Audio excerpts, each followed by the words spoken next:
Introduction to Euclid geometry. सबसे पहले geometry का मतलब क्या होता है? जियो मतलब अर्थ होता है और मेट्री मतलब मेजरमेंट। ज्योमेट्री का डेवलपमेंट कैसे हुआ? जमीन को नापा जा रहा था, तो जो प्लॉट होते हैं ना वो अलग अलग शेप के होते हैं। तो दुनिया में सबसे पहले यदि ज्योमेट्री के किसी भी शेप का या पॉइंट का किसी ने डेफिनेशन दिया तो वो यूक्लिड थे। तो इन्होंने जो भी बोला ना, क्लियर कट नहीं बोला। जो भी डेफिनेशन दिया इन्होंने, अब चूंकि दुनिया को तो कुछ भी पता नहीं है और इनके हर डेफिनेशन में कन्फ्यूजन होता था, तो इसीलिए इनका डेफिनेशन जो था वो यूनिवर्सल नहीं हो पाया। मतलब अब थोड़ा ज़्यादा समराइज करके ज़्यादा बढ़िया से डेफिनेशन दिया गया है। लेकिन एक बात है कि सबसे पहले इन्होंने ही बोला था ज्योमेट्री के बारे में। देखो, एक पढ़ना है इनके डेफिनेशंस, उसके बाद पढ़ना है यूक्लिड एक्सियोम, उसके बाद पढ़ना है यूक्लिड पोस्टुलेट्स, जो एक एक करके पोस्टुलेट्स आएंगे, और सबसे लास्ट में पढ़ना है थ्योरम। जो डेफिनेशन इन्होंने दिया किसी किसी चीज़ का, वो तो डेफिनेशन था, हालांकि वो लॉन्गर वो डेफिनेशन नहीं चल पाया, उसे मॉडिफाई करना पड़ा। लेकिन पहले इन्होंने बोला वही लोगों के लिए बहुत ज़्यादा था, उसके बाद लोग धीरे धीरे उसको चेंज कर दिए।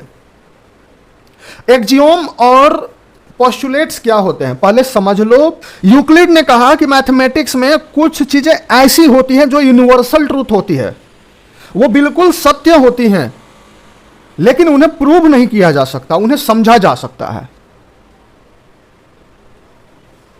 अब कहोगे पॉइंट को पॉइंट प्रूव करो, तो उन्हें प्रूव नहीं किया जा सकता, उसे समझा जा सकता कि भाई साहब इसको पॉइंट कहते हैं।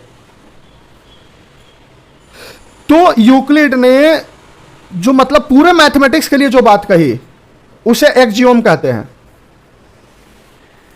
ये बिना प्रूफ के है, फिलॉसफी के आधार पर, लेकिन यूनिवर्सल ट्रूथ है, ये सही है, हमेशा के लिए सही है, आज भी चलता है ये। तो जो पूरे मैथमेटिक्स के लिए बात कही उसे एक्सियोम कहा गया, और जो केवल ज्योमेट्री के लिए बात कही उसे पोस्टुलेट्स कहा गया। है दोनों ही सेम बात। और कुछ बातें ऐसे कही जो कि एक्सियोम और पोस्टुलेट का हेल्प लेके प्रूव किया जाता है, उसे थ्योरम कहते हैं। तो थ्योरम हम लोग प्रूव करते रहते हैं, देखे होंगे तुम लोग मैथमेटिक्स में। तो सबसे पहले हम देखेंगे कि उनका डेफिनेशन क्या था और उसमें कॉम्प्लिकेशन क्या आई कि वो यूनिवर्सल नहीं हो पाया, कुछ ना कुछ गड़बड़ हो गई।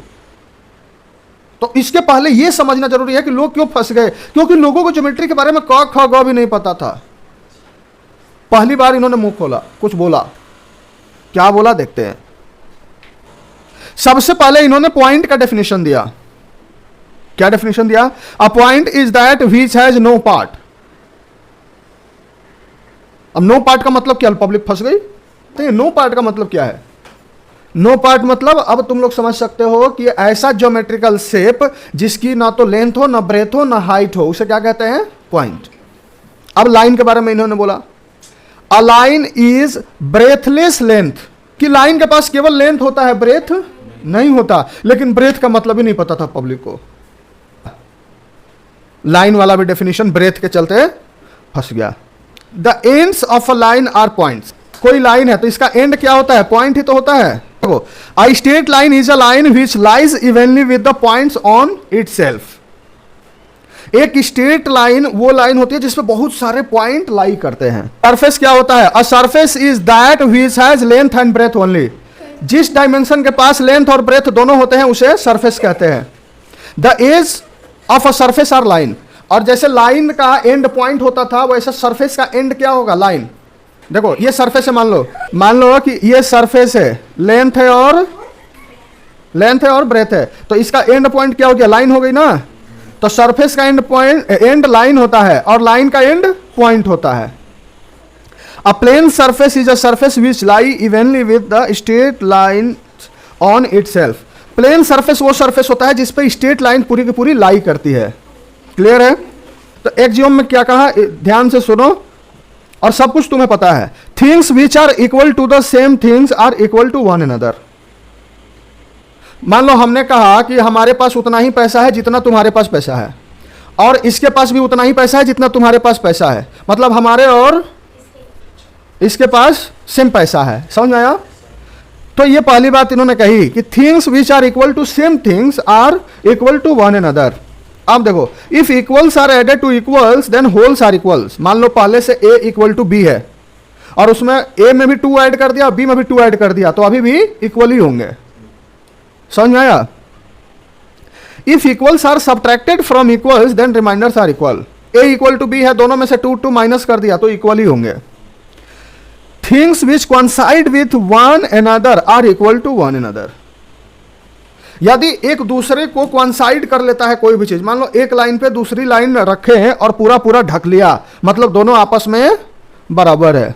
मान लो कि ये लाइन है और इस पे एक ऐसी लाइन फिर से रखा जो कि coincide कर लिया, ढक लिया बिल्कुल, मतलब इतनी बड़ी लाइन रखा, मतलब जितना इसका लेंथ है उतना ही इसका लेंथ है।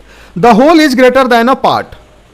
जो होल चीज होती है ना, कोई पूरी चीज होती है, वो पार्ट से बड़ी होती है। जैसे एक सेब है और एक दूसरा सेब है जिसमें से किसी ने थोड़ा सा खा लिया, तो थोड़ा सा खा लिया तो वो पार्ट बचा, सेब का एक पार्ट बचा, और ये पूरा सेब है, तो कौन बड़ा होगा? जो पूरा सेब है। तो होल जो है, whole is greater than part. अब देखो, things which are double to the same things are equal to one another. फिर वही बात आ गई, मान लो तुम्हारे पास जितना पैसा है उसका दोगुना मेरे पास है, और उसके पास भी तुमसे दोगुना है, तो फिर मेरा और इसके पास क्या है? इक्वल है। समझ में आया? इसको रिलेट कर करके समझो। Things which are half to the same things are equal to one another. तुम्हारे पास जितना पैसा है उसका आधा मेरे पास है, और उसके पास भी उसका आधा है, तो मेरा और इसका क्या हो जाएगा? इक्वल हो जाएगा। फर्स्ट पोस्टुलेट्स, ये केवल ज्योमेट्री के बारे में इन्होंने कहा। A straight line may be drawn from any one point to any other point। एक पॉइंट से दूसरे पॉइंट तक केवल एक ही स्ट्रेट लाइन ड्रॉ की जा सकती है। क्लियर है? 2 पॉइंट है तो एक ही लाइन खींच सकते हो ना, दूसरी खींचोगे तो उसी को कॉन्साइड कर लेगा, वही हो जाएगा फिर। तो ये बात सबको पता है, ठीक। A terminated line can be produced infinitely. जो टर्मिनेटेड लाइन है, जिसका एंड पॉइंट है, मतलब एंड में पॉइंट है, तो टर्मिनेटेड है, लाइन सेगमेंट है, उसे हम बढ़ा के हम इन्फिनिटी तक ले जा सकते हैं, कितना भी बढ़ा सकते हैं, ठीक है। तो ये भी क्लियर है, बढ़ाया जा सकता है ना किसी लाइन को आगे। अब देखो, a circle can be drawn with any centre and any radius. किसी भी सेंटर से हम कितना भी बड़ा रेडियस लेके एक ही सर्कल ड्रॉ कर सकते हैं। यदि एक सेंटर है और एक रेडियस है तो एक ही सर्कल होगा। यदि दूसरा खींचना है तो रेडियस को बढ़ाना घटाना पड़ेगा, या सेंटर को बदलना पड़ेगा, या दोनों बदलना पड़ेगा। All right angles are equal to one another. जितने राइट एंगल है सब 90 डिग्री होते हैं, तो सब एक दूसरे के क्या होंगे? बराबर होंगे।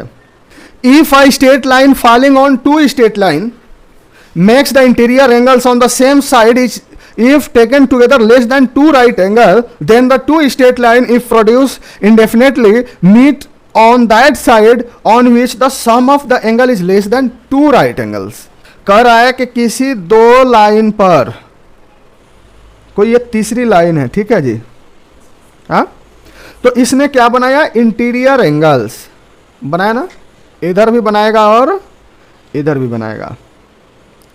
तो कह रहा है कि जिधर के इंटीरियर एंगल का सम 2 राइट एंगल से कम होगा, मतलब 180 डिग्री से कम होगा, 180 डिग्री से कम होगा एंगल, दोनों इंटीरियर एंगल जोड़ने पे, तो उसी साइड में यदि हम लाइन को आगे बढ़ाते हैं तो ये एक दूसरे को कट कर देंगे। इधर ये ज्यादा हो जाएगा 180 से, तो इनको आगे बढ़ाओगे तो कहीं कट नहीं करेंगे, डाइवर्ज हो जाएंगे। इधर कन्वर्ज हो रहे हैं तो ये एक दूसरे को कट कर देंगे। समझ आया? तो ये 5वीं बात उन्होंने कही कि यदि एक लाइन पे 2 लाइन इमर्ज कर रही है और उनका इंटीरियर एंगल का सम 180 से कम है, मतलब 2 राइट एंगल से कम है, तो उसी साइड में यदि लाइन को आगे बढ़ाया जाए तो वो किसी न किसी पॉइंट पर कट कर देंगे। समझ आया? तो ये 5वीं बात इन्होंने कही।